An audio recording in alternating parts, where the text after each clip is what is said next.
নমস্কার বন্ধুরা, আলুর দম তো আপনারা অনেকভাবেই খেয়েছেন। আপনারা নিজেরাও অনেক রকমভাবেই বানাতে জানেন, কিন্তু এই রকমভাবে আলুর দম বানালে আমি কথা দিতে পারি মাছ মাংস ডিম সবই ফেল হয়ে যাবে এই আলুর দমের কাছে। চলুন তাহলে দেখে নিই এই আলুর দমের রেসিপিটা আমি কিভাবে বানাচ্ছি। তার আগে আমার চ্যানেলটি এখনও অবধি সাবস্ক্রাইব করা না থাকলে সাবস্ক্রাইব করবার অনুরোধ রইল। দেখুন, আলুগুলোকে আমি এখানে টুকরো করে জলে ভিজিয়ে রেখেছি। এই 1 ঘন্টা মতন জলে আমি ভিজিয়ে রেখেছিলাম। তারপর একটা আমরা মশলা রেডি করে নেব। তার জন্য এখানে আমি 2 চামচ জিরে, 2 চামচ গোটা ধনে, 3-4টে শুকনো লঙ্কা, 3টে তেজপাতা, বেশ 5-6টা মতন এলাচ, 8-10টা মতন লবঙ্গ, দারচিনি নিয়েছি। আর নিয়েছি 1 চামচ পরিমাণ মৌরি, আর নিয়েছি 10-12টা মতন গোলমরিচ। এবার এই সবগুলো মশলাকে আমরা হালকা ড্রাই রোস্ট করে এটাকে একটা গুঁড়ো তৈরি করে নেব। যেই মশলাটা তৈরি হবে এতটা মশলা কিন্তু আমার আলুর দমে লাগবে না। এখান থেকে আমরা অল্প পরিমাণ মশলা ব্যবহার করব, আর বাদবাকি মশলাটা আমি রেখে দেব। এটা অন্য কোনো নিরামিষ রান্নায় ব্যবহার করলে সেটার টেস্ট কিন্তু দুর্দান্ত আসে। দেখুন, হালকা নাড়াচাড়া করা হয়ে গেছে। এবার এটাকে হালকা ভাজা করে একটা প্লেটে আমরা ঠান্ডা করে তারপর এটাকে গুঁড়ো করে নেব। এদিকে কড়াইতে আমি 3 চামচ পরিমাণে সর্ষের তেল গরম করে আলুগুলোকে দিয়ে দিচ্ছি একে একে। তারপর এর মধ্যে দিয়ে দিলাম 1/2 চামচ পরিমাণে লবণ, আর দিচ্ছি 1/2 চামচ পরিমাণে হলুদ। শীতকালে তো বিভিন্ন রকম লুচি, আলুর দম, কচুরি কিংবা আলুর পরোটা আমরা খেয়েই থাকি। দুর্দান্ত লাগে এই আলুর দমের সঙ্গে একবার অন্তত আমার মতন প্রসেসে বানিয়ে দেখবেন। নুন আর হলুদ দিয়ে হালকা ভাজা ভাজা করে আমরা আলুগুলোকে এবার একে একে তুলে নেব। তারপর যেই তেল ছিল তার মধ্যেই আমি দিয়ে দিচ্ছি 1 চামচ পরিমাণে গোটা জিরে, আর একটা তেজপাতাকে ফাটিয়ে আমি দিয়ে দিলাম।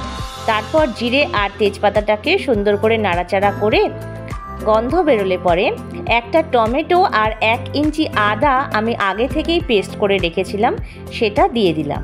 তারপর এটাকে তেলের মধ্যে দিয়ে ভালো করে নাড়িয়ে চাড়িয়ে কষিয়ে নিতে হবে, যাতে টমেটো আর আদার কাঁচা গন্ধটা চলে যায়। সেই দিকে অবশ্যই খেয়াল করবেন। দেখুন, নাড়াচাড়া করতে করতে কতটা তেল ছেড়ে বেরিয়ে এসেছে। এবার যেই ভাজা মশলাটা আমরা তৈরি করলাম সেখান থেকে আমি দিয়ে দিচ্ছি 1.5 চামচ পরিমাণ। তারপর এটাকে ভালো করে নাড়িয়ে চাড়িয়ে কষিয়ে নেব, যাতে মশলার সঙ্গে এই টমেটো আর আদাটা ভালো করে মিশে যায়। সেই দিকে অবশ্যই খেয়াল করবেন। মশলাটা ভাজা ভাজা হয়ে গেলে এর মধ্যে আমি দিয়ে দিলাম সামান্য পরিমাণ 5 ফোড়নের গুঁড়ো। তারপরে দিয়ে দিচ্ছি সামান্য পরিমাণ জল। এবার এটাকে ভালো করে নাড়িয়ে চাড়িয়ে নেব। সামান্য জল দেওয়ার কারণ হলো যাতে মশলাটা তলায় না লেগে যায়। আর দিচ্ছি 1/2 চামচ পরিমাণে লবণ, আর দিচ্ছি 1/2 চামচ পরিমাণে হলুদের গুঁড়ো। তারপর এটাকে ভালো করে নাড়িয়ে চাড়িয়ে কষিয়ে নিতে হবে, যাতে সুন্দর করে তেল ছাড়ে। সেই দিকে অবশ্যই খেয়াল করবেন। এবার আমি দিয়ে দিচ্ছি 3 চামচ পরিমাণে টক দই। টক দইটা আগে থেকে আমার ফ্যাটানো ছিল না, এটা আমার ঘরে পাতা টক দই, তাই জন্য আর আগে থেকে আমি ফেটিয়ে রাখিনি। এবার ভালো করে মিশিয়ে নিচ্ছি এই মশলার সঙ্গে। দেখুন, টক দইটা মিলেমিশে কত সুন্দর কালারটা তৈরি করেছে, আর রঙটাও কিন্তু দুর্দান্ত হয়েছে। দিচ্ছি 1/2 চামচ পরিমাণে কাশ্মীরি লঙ্কার গুঁড়ো, আর দিলাম 2 চামচ পরিমাণে চিনি। এবার ভালো করে নাড়িয়ে চাড়িয়ে নিচ্ছি।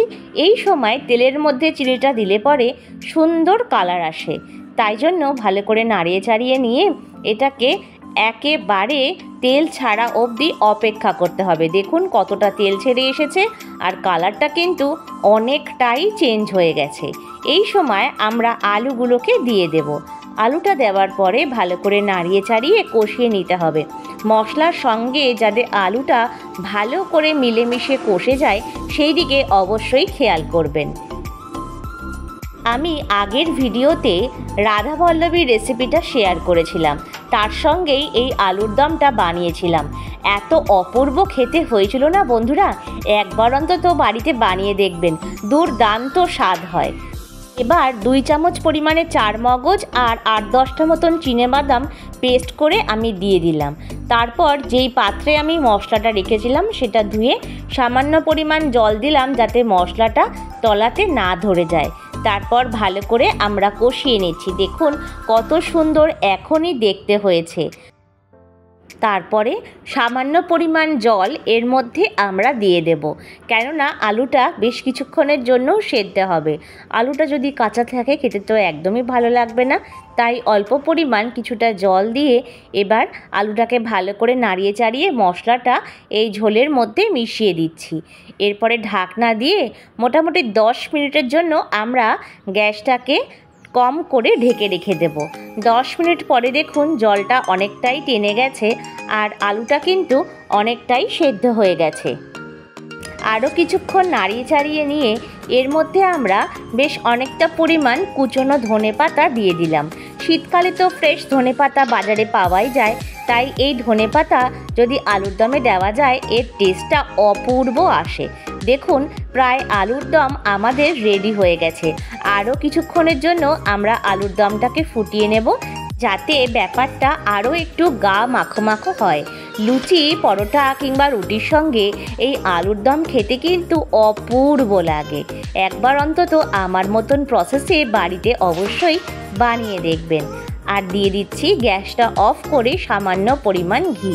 তারপরে ভালো করে ঘিটাকে মিশিয়ে দিলাম। ব্যাস আমাদের নিরামিষ আলুর দম কিন্তু একেবারেই রেডি। যা অপূর্ব খেতে হয় না বন্ধুরা, একেবারেই কম মশলায় আর কম সময়ে কিন্তু আমাদের এই আলুর দমের রেসিপিটা তৈরি হয়ে যাবে।